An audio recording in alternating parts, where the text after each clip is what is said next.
ఈ సమయాన్ని ఇచ్చిన దేవాది దేవునికి, మరి ఆత్మీయ తల్లికి, సంఘం అంతటికి నా వందనాలు. బాగున్నారా అని నేను అడగా, ఎందుకంటే వాక్యం చెప్తుంది నిత్యము ఆనందించాలి కదా. ఫిలిప్పీలకు రాసిన పత్రిక 4వ అధ్యాయము 4వ వచనం. ఫిలిప్పీలకు రాసిన పత్రిక 4వ అధ్యాయము 4వ వచనం. ఎల్లప్పుడూ ప్రభువు నందు ఆనందించుడి, మరలా చెప్పేదను ఆనందించుడి. మరి ఎందుకు దుఃఖం?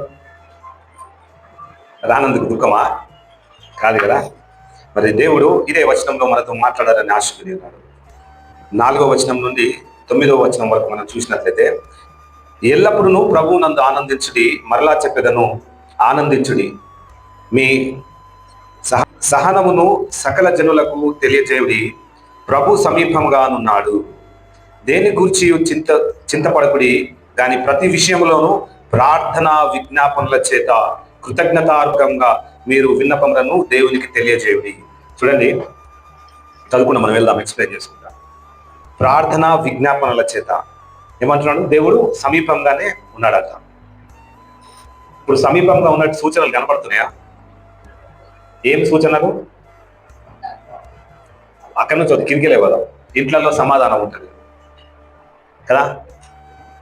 తల్లిదండ్రులకు సమాధానాలు ఉంటాయి, చిన్నపిల్లలకు సమాధానాలు ఉంటాయి, పెద్దవారికి సమాధానాలు ఉంటాయి, సంఘంలో సమాధానం ఉంటుంది, సొసైటీలో సమాధానాలు ఉంటాయి, ఒక రాష్ట్రంకి ఇంకొక రాష్ట్రాల మధ్యలో సమాధానం ఉంటుంది, ఒక దేశం నుంచి ఇంకొక దేశానికి కూడా సమాధానాలు ఉంటాయి. యుద్ధాలు చూడండి, ఎక్కడో కూర్చున్నారు ఆ దేశ అధినేతని, ఏదో ఇంటెలిజెన్స్ తోటి వాళ్ళని హతమార్చినటువంటి పరిస్థితులు మనకు కనబడుతున్నాయి. ఒక దేశం నుండి ఇంకొక దేశంలో ఉన్నటువంటి వ్యక్తులను ఏ విధంగా టార్గెట్ చేస్తున్నారు కదా. ఎంత ఆర్టిఫిషియల్ ఇంటెలిజెన్స్ కలిగి ఉన్నదంటే ఈ రోజులలో. నువ్వు ఎక్కడ ఉన్నావు, ప్రిన్స్ ఎక్కడ ఉన్నానో, శామ్ ఎక్కడ ఉన్నానో ఏసై గెలవదా? చెప్పండి, తెలుస్తుంది కదా. Holy christ intelligence. ఆ ఇంటెలిజెన్స్ ఎక్కడున్నా, నువ్వు కాలేజీలో ఉన్నా, నువ్వు స్కూల్లో ఉన్నా, నువ్వు చర్చిలో ఉన్నా, నువ్వు సొసైటీలో ఉన్నా, నువ్వు చేస్తున్న ప్రతి విధమైనటువంటి క్రియలకు దేవుడు ప్రతిఫలం ఇస్తా ఉంటాడు. హల్లెలూయా. చూడండి, దేవుడు ఏమన్నట్టు, మనం ఏ విధంగా ఉండాలా? నిత్యము ఆయన పట్ల శ్రద్ధ కలిగి మనం ఆయన కొరకు, చూడండి, ప్రభు సమీపముగా ఉన్నాడు. చూడండి అక్కడ, చూడండి, ప్రభు సమీపముగా ఉన్నాడు. దేన్ని గూర్చి చింతపడకుడి, కానీ ప్రతి విషయంలో ప్రార్థన విజ్ఞాపనల చేత కృతజ్ఞతాపూర్వకంగా మీ విన్నపములను దేవునికి తెలియజేయుడి. చూడండి, ఎప్పుడు చింతనేనా? చింత ఎట్లుంటుందనంటే, ఏ విధమైనటువంటి చింత అనంటే, తల్లిదండ్రులు బాగా సంపాదిస్తున్నాడు అనుకోండి, పిల్లలు దాన్ని ఎట్లా ఎంజాయ్ చేయాలన్న ఒక చింత. మనము చాలా చూస్తాం, ఎగ్జాంపుల్ తీసుకుంటే చాలా ఎగ్జాంపుల్స్ ఉంటాయి ఈ మధ్యకాలంలో.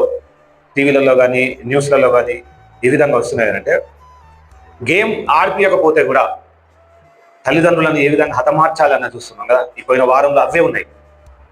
పోయిన వారంలో ఆస్తి పంపకాలలో తేడా వస్తే తండ్రిని చంపింది. చూడండి, ఇదంతా ఏ ఇంటెలిజెన్స్? ఆర్టిఫిషియల్ ఇంటెలిజెన్సే. వాడు గేమ్ ఆడుతున్నాడు చేతులలో, ఇదే ప్రోద్బలం చేస్తున్నది ఆయనలో, ఇదే ప్రోద్బలం చేస్తున్నది. నిత్యం సెల్ ఫోన్ పట్టుకొని కూర్చొనే ఉన్నాడు. దేని కొరకు వాడబడుతున్నాడు? ఈ లోక ఇచ్చలకు అలవాటు అయిపోయి దాన్నే వాడుతున్నాడు. అందులో ఏ సాతానుగాడు వస్తాడో, అందులో ఏ ఆలోచనలు తీసుకొస్తున్నాయో, అందులో ఏ విధమైనటువంటి ఆత్మీయ అంధకార శక్తుల చేత బంధించబడి అక్కడికే గుంజపడుతున్నాడు, ఆ పాతాల ద్వారానికే గుంజపడుతున్నాడు. కాబట్టి మనం ఏ విధంగా ఉండాలా? ఏసైకు సమీపంగా ఉండాలి. అందుకనే ఈరోజు నేను మరి ఆంటీతో నేనన్నా, ఆంటీ మనము ప్రార్థన పెట్టుకుందామనన్నా. 2 ఉన్నాయి కదా, ఏది స్త్రీల కూడిక ఉన్నది, మరి ఇట్లాంటి ఆంటీ ఏమన్నది, పెడదాం నాన్న అని అన్నది. అక్కడ చూడండి, మనం అందరం కలిసి ఒక కాడ కూర్చుంటే ఎవరికి సమీపంగా ఉన్నట్టు? టీవీకా, సెల్ ఫోన్లకు కాదు కదా. మనము ఆయన యొక్క కనెక్షన్, ఏదైతే హోలీ స్పిరిట్ కనెక్షన్ ఉన్నదో, మనం దాంతో తాకబడాలి. మనం దాంతో తాకబడితే మన ఆలోచన, మన తలంపు, మనలో ఉన్న ఏంటది, ఏ క్రియలు, నిర్జీవ క్రియలన్నిటినీ పారద్రోలబడి మనము ఏం ధరించుకుంటాం? పరిశుద్ధాత్మను ధరించుకుంటాం. ఆ ధన్యత మీ అందరికి ఉన్నదా? ఉన్నది కాబట్టి మనం వచ్చినాం. హల్లెలూయా. ఉన్నది కాబట్టే మనం అందరం వచ్చినాం. హల్లెలూయా. రాలేక వెనుకబడిన బిడ్డల కొరకు కూడా మనం ప్రార్థించాలి. ఎందుకంటే వారందరూ మనవారే. కాబట్టి ఏమని అంటాడు?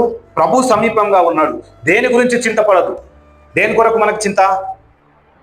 దేని కొరకమ్మా? చూడండి, పక్షులు కడతాయా? ఆనకట్టలు కడతాయా? పొలాలలో గట్లేస్తాయా? ఏమేవో కదా. కానీ దేవుడు ఎక్కడ పడితే అక్కడ ఆహారాన్ని అందిస్తూ ఉంటాడు. ఇది నేను ఆలోచన చేస్తున్నప్పుడు, మేము కూడా చేస్తాం కదా, మాకు 2 రెక్కలు ఇస్తే ఎక్కడికో పోయి తింటాం కదా, మాకు ఇది ఎందుకు అని అనిపించింది. సరే, ఉదాహరణకు రెక్కలే ఇచ్చి చూద్దామని అనుకుని అది నేనే ఊహించుకున్నాను. పోయినాము, ఎగురుకుంటా పోతున్నా, ఏ వేటగాడు ఊరిలో నేను పడిపోతే, నేను ఎగురుకుంటా పోతున్నా, పక్కన ఇంట్లోకి వెళ్ళి ఏదో చపాతి ముక్క పడ్డదో, అన్నం గింజ పడ్డదో తిందామని పోతే ఇప్పుడు బండ తీసుకొని కొడితే నా పానం ఎంతది? చూడండి, దేవుడు మనిషిని ఏ విధంగా సృష్టించాడు. ఆయన పోలికగా సృష్టించినటువంటి నీవు, నేను, మనందరం ఎంత ధన్యులం. హల్లెలూయా.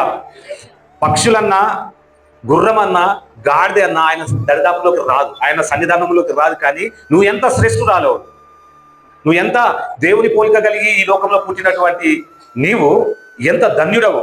మరి నువ్వు దేవుని సమీపంలోకి రాకుండా, దేవుని సన్నిధానంలోకి రాకుండా ఈ లోక ఇచ్చలకు నువ్వు వెళ్తున్నావే, మరి దేవాది దేవుడు ఆ పరమ తండ్రి ఎంతగానో నిన్ను ప్రేమిస్తున్నాడు. వింటున్నారు కదా మీరంతా? మరి ఆయన యొక్క వాక్యము నువ్వు ధరించుకొని ఆయన యొక్క వాక్యానుసారంగా నువ్వు జీవిస్తే ఆయనకు సమీపంగా ఉన్నావు. హల్లెలూయా. అదేవిధంగా చూడండి, కింద వచనంలో,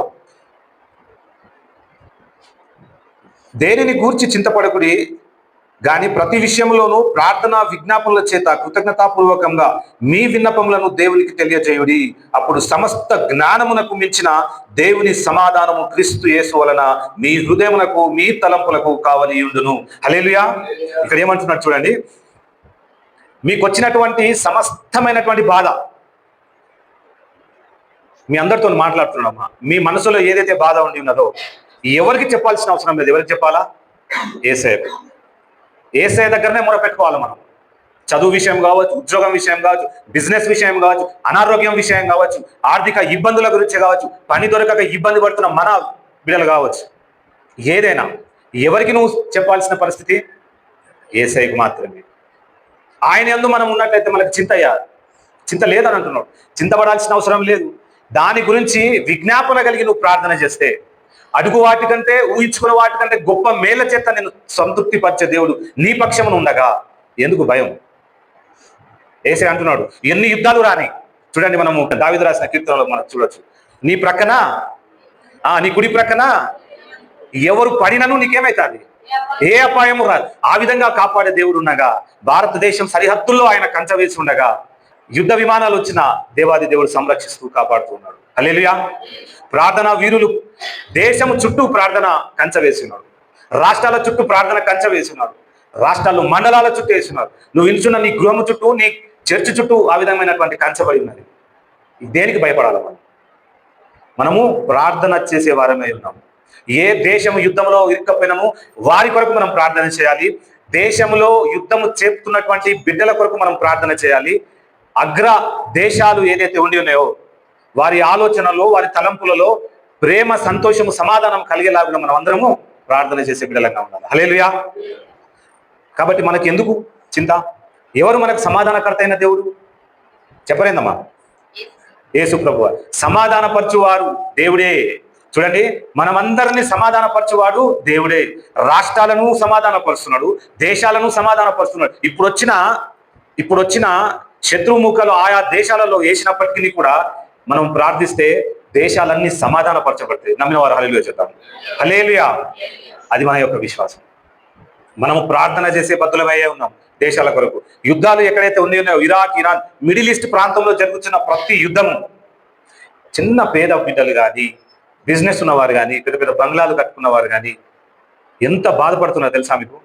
ఎంత ఆకలి దప్పికల చేత ఇంట్లో కూర్చొని ఆ సౌండ్లకు మా గృహము ఏ విధంగా ఇవాళ ఉంటామో, ఈ క్షణం ఉంటామో, మరో క్షణం ఉండమో అన్నతోని భయంలో చేత బ్రతుకుతున్నారు. మా గురువు ఇంకా అక్కడనే ఉన్నారు. ఎక్కడ బెహర్లేషంలో ఎయిర్పోర్ట్లోనే ఉన్నారు. నిన్న మేము ఫోన్ చేసి వాళ్ళ అబ్బాయితో కనుక్కున్నప్పుడు, అన్న బాగానే ఉన్నాడన్న, ఫోన్లో మాట్లాడాను. చూడండి, వాళ్ళ టార్గెట్ ఎక్కడా? శత్రుముఖల టార్గెట్ ఎక్కడా? వారి టార్గెట్ ఆ దేశపు ఆర్థిక వ్యవస్థ మీద దెబ్బతీసినట్లయితే, రాకపోకలు బంద్ అయితే ఆ దేశము దిగజారబడతాయి, ఆర్థికంగా కిందకు పడిపోతుంది అని ఆలోచనల చేత ఆ శత్రుముఖాలు పడుతున్నటువంటి దేశాలలో ఎన్నో నష్టాలు జరుగుతున్నాయి. ఇరాక్, ఇరాన్, కువైట్, ఇజ్రాయెల్, ఈ పాలస్తీనియా, ఈ దేశాలలో యుద్ధాలు జరుగుతూనే ఉన్నాయి. కానీ యుద్ధాలు ఆపుట కొరకై మనం అందరం ప్రార్థన చేసే బద్దులం. చూడండి, నీ బాల్య దినములందు, నీ యవ్వన కాలమందు సృష్టికర్త అయిన యేసయ్యను స్మరిస్తూ నీకు బాధ వచ్చినా, కష్టం వచ్చినా, నీకు విపత్తు వచ్చినా, నీ సమస్యలను ఎన్నైనా కానీ నువ్వు దేవుని మీద ఆధారపడి ఉంటే నిన్ను సమాధానపరిచే దేవుడు నీ పక్షం ఉండగా నీకెందుకు చింత? హల్లెలూయా. చూడండి, కింద చూద్దాం, 7వ అధ్యాయం 7వ వచనం. అప్పుడు సమస్త జ్ఞానమునకు మించిన దేవుని సమాధానము యేసుక్రీస్తు వలన మీ హృదయమునకు, మీ తలంపులకు కావలి ఉండును. చూడండి, మీ హృదయము. ఇప్పుడు ఇవన్నీ మనకున్నాయి అనుకోండి, మనం యేసయ్యని కలిగి ఉంటే, మనము యేసయ్య మీద డిపెండ్ అయి ఉంటే, ఆయన మీద ఆధారపడి ఉంటే నీకు చింత ఉంటుందా? ఉండదు. నీ కుటుంబంలో బాధ ఉంటుందా? ఉండదు. ఇప్పటికి మా సాక్ష్యం చెప్పాలనంటే చెప్తే గొప్పతనం అంటారేమో, కానీ ఒక చిన్న ఎగ్జాంపుల్ చెప్పదలేస్తా. ఈ చర్చ్ కట్టిన తర్వాతకి వెళ్ళి మా కుటుంబంలో మాకెప్పుడు ఆర్థికంగా మేము వెనుకబడలేదు. ఒకటి, ఇంకా ఆత్మీయంగా ఎదగబడ్డాం. హల్లెలూయా. ఇంకొకటి, ఎన్ని స్ట్రెస్ వచ్చినా, చాలా విధమైనటువంటి స్ట్రెస్, ఒత్తిడి, చిట్టక్క పని విషయంలో, ఇవాళ కూడా పనే వయసు వచ్చింది, మా పిల్లల విషయంలో కానీ, నా విషయంలో కానీ స్ట్రెస్ వచ్చినా కూడా దాన్ని ఈ విధంగా వాక్యం చేత ఇట్లా తీసేస్తున్నాం. ఎవరు నమ్మిన వాళ్ళు హల్లెలూయా చెప్తాం. హల్లెలూయా. మనము ఆయన యందు మనం ఉన్నట్లేదు. ఎన్ని ఓపిక, ఇంత కష్టమైన ఒక 4-5 గంటలు అంటాం మేము ఈ స్ట్రెయిన్ పీరియడ్లో. దేవుడు మంచి ఆరోగ్యం ఇచ్చి మనందరినీ కాపాడుతున్నాడు.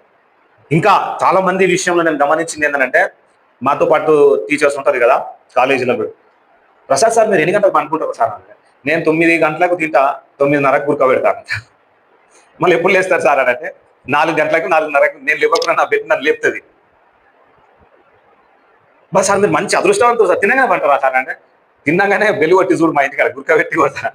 అంటే మనం మంచిగా ఆత్మీయంగా ఉంటే మనం అన్ని పనులు దేవుల్లో చేస్తే నీకేమన్నా శత్రువు వస్తాడా? నువ్వు పని పెట్టుకోవాలా. యేసయ్య కొరకు ఈ సమయం ఇస్తున్నా, ఒకవేళ యేసయ్య కొరకు ఈ సమయం కాలేదని అనుకోండి, నెక్స్ట్ సమయం ఇవ్వాల్సిందే. ఇస్తే ఆయన నీకు సమయం ఇస్తాడు. ఆయన నీకు సమయం ఇస్తే నువ్వు యేసయ్యతోని బైబిల్ పట్టుకొని గోజాడు. ఏమని గోజాడుతుంటావు? వాక్యం చేత నాతో మాట్లాడేసయ్యా, నీ వాక్యమే నాకు వెలుగై ఉన్నది, నీ వాక్యం లేకపోతే ఆ వెలుగు దారి ముయ్యబడుతుంది ఏసయ్యా. ఒకవేళ ఆ వెలుగులో నేను నడుస్తుండగా, నాకు వెలిగించే దేవుడై ఉండగా, నీకు ఏ శోధకుడు వేసిన అడ్డుకులన్నిటినీ తీసేసే దేవుడు మన పక్షంలో ఉన్నాడు. హల్లెలూయా. మీ అందరికి ఉన్నారా? మీ అందరికి ఉన్నాడమ్మా? ఉన్నాడా అనేటోళ్ళు హల్లెలూయా చెప్తాం. హల్లెలూయా. అది మన విశ్వాసం.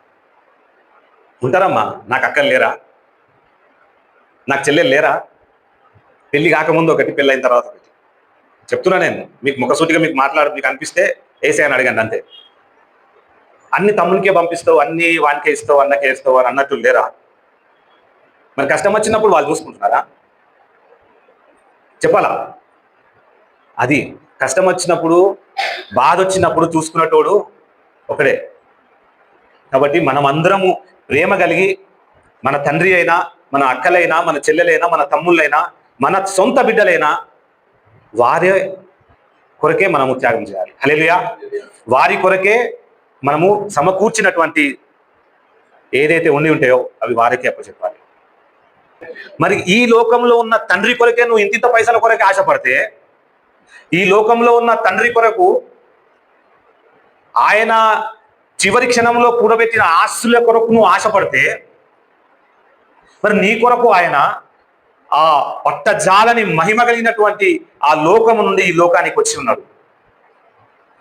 మీ సొంత తల్లిదండ్రులైనా నీకు ఒకప్పుడు వీడు వెళ్ళిపో ఇక్కడికి వెళ్ళి అనుండొచ్చేమో హృదయంలో. నువ్వు ఎంత తిట్టినా, నీ తలంపుల చేత నువ్వు ఆయనను బాధ పెట్టినా, నువ్వు ఆయన నా దేవుడు కాదని ఒకసారి నువ్వు సాక్ష్యం ఇచ్చుండొచ్చు నీ జీవితంలో. ఆ దేవుడు ఈ లోకంలో నీ కొరకు వచ్చి నువ్వు పొందవలసినటువంటి ఆ కలువరి శిలువను ఆయన భుజభారం మీద వేసుకొని నీ కొరకు ఆయన కలువరి కొండ మీద చివరి రక్తపు ద్వారా పోసినటువంటి దేవుడు.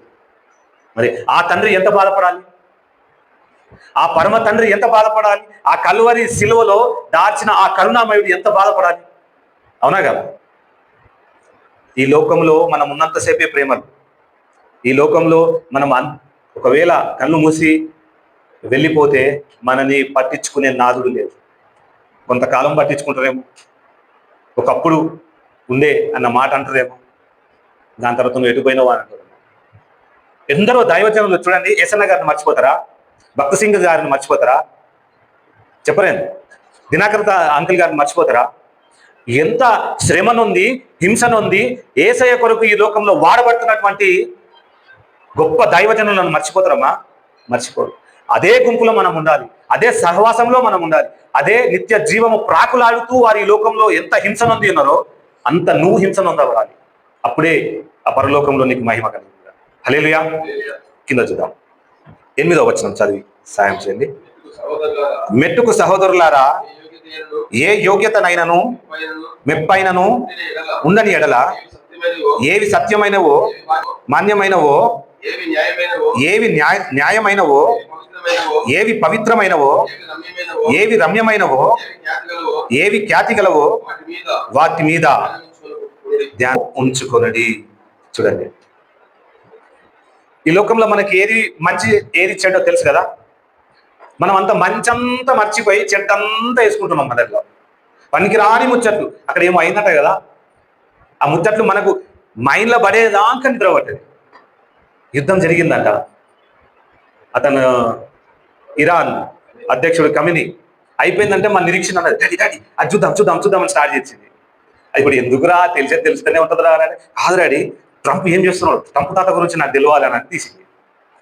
అంతా నేర్చుకున్నది మాకు చెప్తుంది, ఏ ఒక్కటి వదలది. ఇట్లా జరిగింది డాడీ, ఇది జరిగింది అంటే ఆ క్యూరియాసిటీ ఉంటుంది. ఎందుకు, ఫ్యూచర్లో ఈ హిస్టరీ ఎప్పుడన్నా పనిచేస్తుందేమో వాళ్ళ జీవితంలో. దీనికి సంబంధించిన డిస్కషన్ వాళ్ళ అమ్మమ్మతోటి ఈ బైబిల్లో ఏ విధంగా ఉన్నదో కోరిలేట్ చేశాడు. యుద్ధము జరుగుతున్నాయి అని అంటే బైబిల్లో ఎట్లా ఉన్నది ఏంది ఉన్నదో అనాలిసిస్ చేస్తూ ఉంటారు. నాకు తెలియకపోతే నేను వాళ్ళ దగ్గర నేర్చుకోవడం తప్ప? చెప్పండి, తప్ప అనేటోళ్ళు చెప్పండి. ఏమన్నా నేర్చుకోవాలా? మనము ఎంత ఏజ్ ఉన్నా కూడా కొత్త ఈ సొసైటీలో కొత్త వస్తూనే ఉన్నాయి. ప్రతిదీ మనం నేర్చుకోవాలి. నేర్చుకుంటే ఈ లోకంలో అందరితో బ్యాలెన్స్గా ఎంజబడతాం కదా. చూడండి ఏమంటున్నాడు, మనము వాటిని మంచిది ఏదైతే మనం గ్రహించుకొని దాని అనుకూలంగా ఈ లోకంలో జీవించాలి అంటున్నాడు. ఒకవేళ నువ్వు అలా జీవిస్తే ఏమంటున్నాడు కింద వచనంలో 9వ చివరి, మరియు మీరు నా వలన ఏమి నేర్చుకొని అంగీకరించితిరో, నాయందున్నట్లుగా ఏవి వింటిరో, ఏమి చూచితిరో అట్టి వాటినే చేయుడి. అప్పుడు సమాధానకర్తయగు దేవుడు మీకు తోడైయుండును గాక. చూడండి, యేసయ్య కాడ మనం ఏం నేర్చుకున్నాం చెప్పాలా? ఏమంటున్నాడు, నన్ను నువ్వు చూసి నేర్చుకోమంటాడు కదా. ఏం నేర్చుకున్నాం?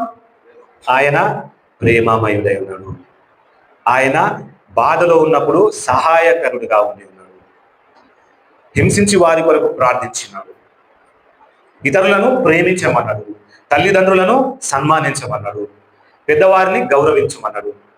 ఇవన్నీ మన జీవితంలో చేస్తూ ఉన్నాం కదా. మరి ఈ లోకంలో ఉన్న అదే పెద్దవారు, ఈ లోకంలో ఉన్న అదే తల్లిదండ్రులు, ఈ లోకంలో ఉన్న అదే అక్కా చెల్లెలు హింసిస్తే వారి కొరకు మనం ఏం చేయాలి? ప్రార్థననే చేయాలి. వారి కొరకు మనం ఏం చేయాలా? ప్రార్థన చేయాలి.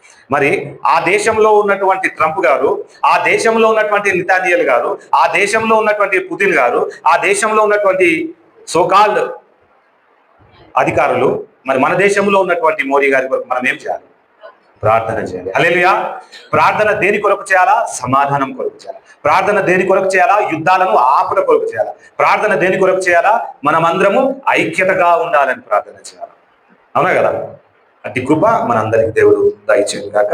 ప్రార్థన చేసుకున్నాం. స్తోత్రములు నాయనా ప్రభువా, కృపమైన కనికరముల తండ్రి, నీకు వందనాలు స్తోత్రాలు చెల్లించుకుంటున్నామయ్యా. యేసయ్యా నీకు స్తోత్రములు నాయనా. వాక్యం చేత మాతో మాట్లాడినావు, అందుని బట్టి నీకు వందనాలు స్తోత్రాలు తండ్రి. బలమైన దేవుడు అయ్యా నీకు స్తోత్రములు అయ్యా. బలహీనతలో నాయన మాకు తోడై ఉన్నాం. దుర్గమా నీకే స్తోత్రములు. నిబ్బరము కలిగి ధైర్యంగా ఉండుము, దిగులు పడకము, జడియకము. నీవు నడుచు మార్గములన్నింటిలో నీ దేవుడైన యెహోవా నీకు తోడైయుండును అన్నావు తండ్రి. అవునయ్యా, యుద్ధాలు జరుగుతుండగా అయా, రాష్ట్రాలు దేశాలు నాయన ప్రభా ఆర్థికంగా నాయన బలహీనపరుచుచుండగా, నాయన మా వనరులను మేము కోల్పోచుండగా తండ్రి, మా గుండెలో వణుకులు పుట్టిస్తూ నాయన జరుగుతున్న ప్రతి నాయన యుద్ధాలను బట్టి మేము ప్రార్థిస్తున్నాం అయా. మాకు నిబ్బరము కలిగి ధైర్యం ఉండే మనసును దయచేయమని వేడుకొంచున్నాం. యేసయ్యా నీకే స్తోత్రములు. మేము భయపడకుండా నాయన మంచి మార్గములలో నడుపుటకు నాయన నీ కృప దయచేయమని వేడుకొంచున్నాం. నాయన విపత్తుల చేత, యేసయ్యా అనారోగ్యత చేత, తెగుళ్ళ చేత నాయన మేము బాధపడుచుండగా నాయన ప్రభా మమ్మల్ని నాయన కాపాడు దైవమా నీకే స్తోత్రములు. నాయన ఎడతెగక ప్రార్థించే శక్తిని మాకు దయచేయమని వేడుకొంచున్నాం. అయా దేశ సరిహద్దుల కొరకు మేము ప్రార్థిస్తున్నాం, పరిపాలకుల కొరకు మేము ప్రార్థిస్తున్నాం. అయా నీకే స్తోత్రములు. నిత్యము మా కొరకు నాయన కాపులా ఉంచినటువంటి అయా నాయన సెక్యూరిటీ ఫోర్స్ ని బట్టి, దేశ సెక్యూరిటీ ఫోర్స్ ని బట్టి, రాష్ట్ర సెక్యూరిటీ ఫోర్స్ ని బట్టి, ఆయా డిపార్ట్మెంట్లను బట్టి మేము ప్రార్థిస్తున్నాం తండ్రి. నాయన అయా వారందరి కొరకు మేము ప్రార్థిస్తున్నాం తండ్రి. మంచి మార్గంలో మమ్మల్ని నడిపించటకు నాయన నీ కృప దయచేయండి. సమాధాన పరచువాడు నీవే నాయన ప్రభా, మమ్మల్ని సమాధాన పరచమని వేడుకొచ్చున్నాం. మా రాష్ట్రాలను, మా దేశంలో సమాధాన పరచటకు నాయన నీ కృప దయచేయమని వేడుకొచ్చున్నాం. అయా మా హృదయంలో కలవను పడుచున్నప్పుడు నైనా అయా మీ పరిశుద్ధాత్మ చేత మమ్మల్ని ఆవరించి మమ్మల్ని నైనా ప్రేమతో నైనా మమ్మల్ని కాచి కాపాడుతూ సమాధాన పరుస్తున్న దైవమా నీకే స్తోత్రం చెల్లించుకొచ్చున్నాం. అయా పర్వతములు తొలగిపోయినను, మెట్టలు దద్దరిల్లినను నీ కృప నన్ను విడిచిపోదనన్నావు తండ్రి. అందుని బట్టి నీకు వందనాలు స్తోత్రాలు చెల్లించుకుంటున్నాం. అయ్యా నీకే స్తోత్రములు తండ్రి. ప్రభా నీకే స్తోత్రములు నైనా. అవునయ్యా నాయన ప్రభా, నాయన యేసయ్యా ఎయిర్పోర్ట్లు నాయన రక్షణ వ్యవస్థను బట్టి మేము ప్రార్థిస్తున్నాం. నైనా ఎంతగానో నైనా ప్రభా మరి ఏరోప్లేన్ల మీద దాడి జరుగుతుండగా, నైనా ఎయిర్పోర్ట్ల మీద దాడి జరుగుతుండగా అక్కడ ఉంటున్నటువంటి ఇరుక్కుపోయినటువంటి నైనా బిడ్డలందరి కొరకు మేము ప్రార్థిస్తున్నాం. అయ్యా నీకే స్తోత్రములు తండ్రి. దీవించి రక్షించి కాపాడు మనం వేడుకొచ్చున్నాం. యేసయ్యా నీకే స్తోత్రములు నైనా.